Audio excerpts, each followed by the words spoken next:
For me, this summer was jam-packed with photography missions. I kicked things off early with a trip to Iceland, and I also flew out west with Mate to do another road trip through Utah, Idaho, and Wyoming. But between all that, I also spent a lot of time closer to home. I photographed New York on quite a few different day trips. I took other miscellaneous day trips throughout the region, and even some weekend trips to kind of fill in the gaps. So again, this summer was fully jam-packed for me. This all said, I'd love to sit down and make a video dedicated to each and every small trip, but I don't have the capacity to, and I think that would be a little bit of a boring format. So in this video, I want to do a recap of this entire summer, particularly focused on the street photography that I did, and I want to share some of my thoughts on how this summer actually changed my perspective around photography permanently.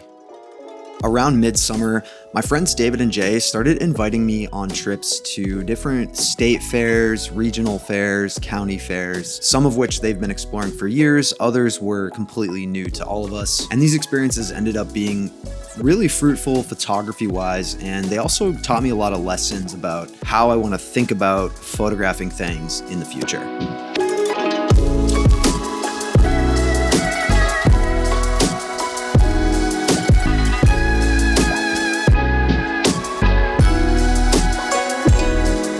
One of the things I found I really loved about events like these is they kind of acted like training grounds for street photography, if that makes sense. All the people there are having such a good time. There's so much going on. So you get a lot of opportunity to kind of integrate yourself into scenes and kind of hang around and wait for things to happen, wait for compositions to unfold, rather than just being quickly reactionary, getting the candid and kind of moving on. You really get to work the scene and find the best moment. I also think that when you're at an event like this, people in general are just a lot more receptive and inviting to this type of photography. So I quickly found these events to just be a really great way to push myself compositionally, as well as just practice my skill set of just observing things and kind of preparing to take the right photo.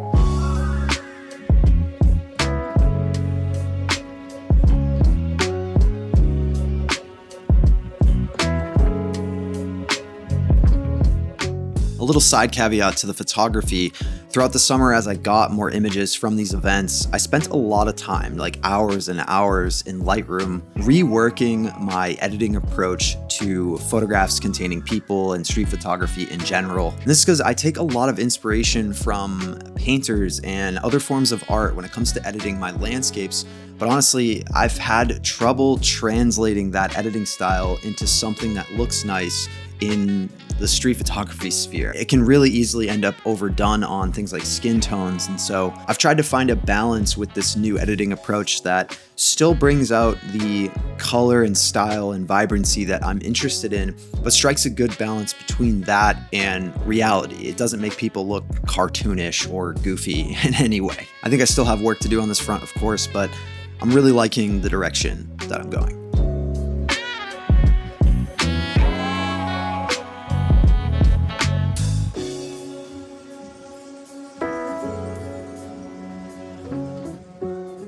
Again, I want to give a huge shout out to Dave and Jay for inviting me on some of these trips. I learned a lot about myself and the photography that I want to take going to these events. So just want to give them a huge shout out. I've left a link to their work down below. Definitely check them out when you have a chance. Now, what's cool is some of these fairs actually had other events within them, and my favorite of which was definitely the rodeos.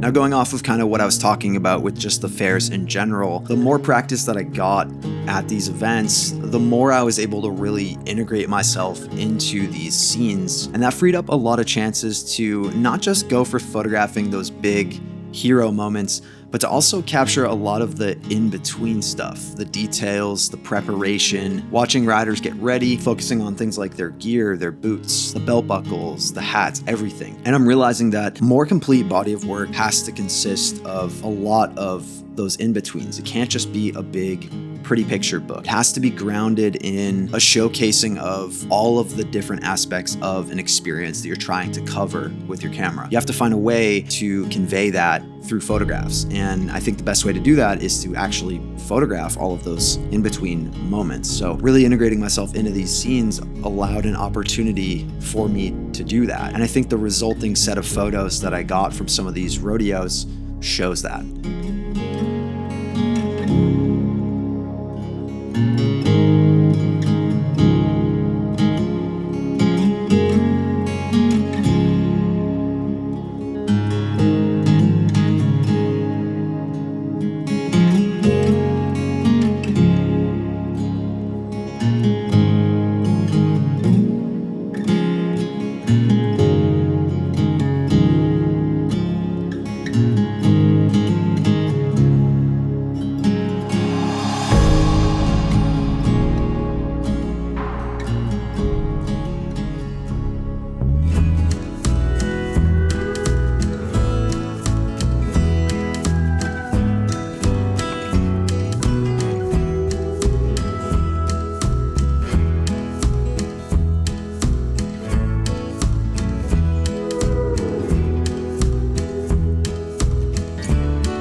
At one of the fairs that we went to, we managed to get full access to the Demolition Derby, the pit itself, as well as all of the prep areas where people were getting their cars ready for the show. And just continuing this mindset of really working to integrate yourself into a scene. We didn't just photograph the chaos happening in the pit, all the cars crashing into each other.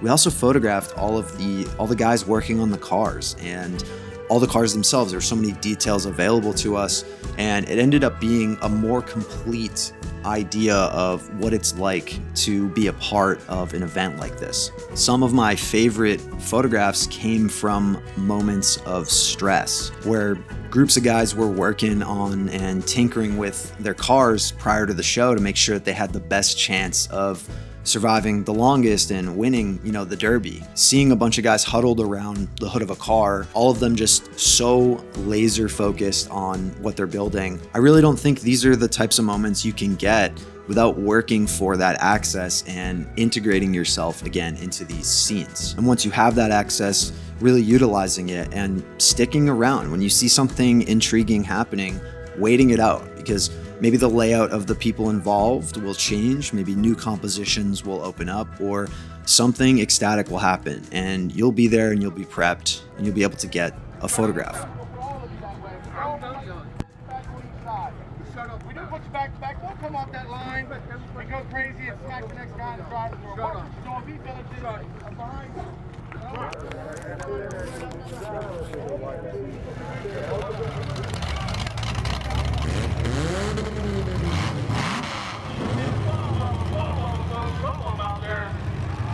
Here comes car 714, Glenn Talmadge.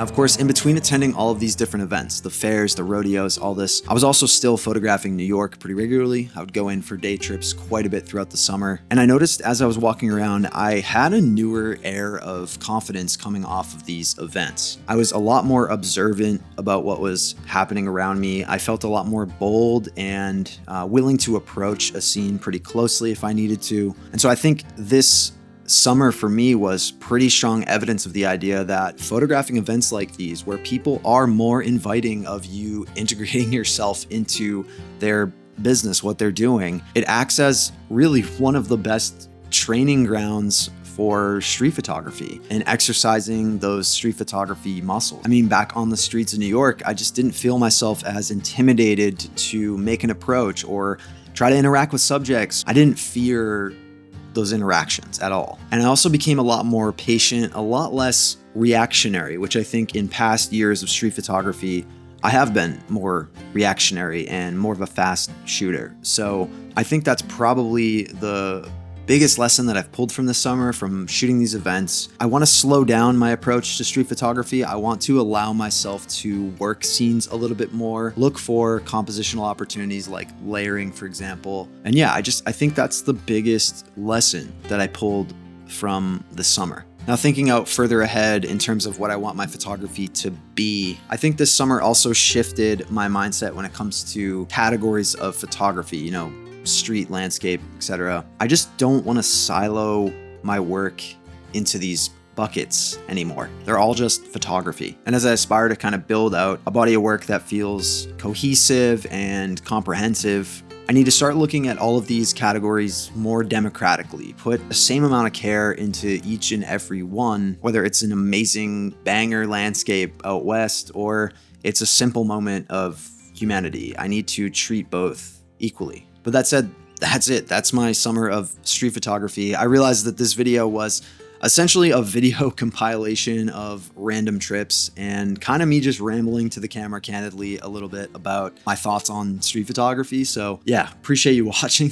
But if nothing else, I guess I just hope that in this video, I maybe inspired you a little bit to think outside your box, think outside your comfort zone, and find a new avenue to take your camera through and just to see what happens, see if it changes your perspective. This all said though, thank you guys so much for watching. I'm gonna leave a link to some of the friends that were in this video down in the description below. And lastly, make sure you subscribe on the way out so you never miss an upload. Thanks again for watching, guys. I hope you enjoyed and got something out of this. Comment your favorite photo down below. I'll see you in the next video.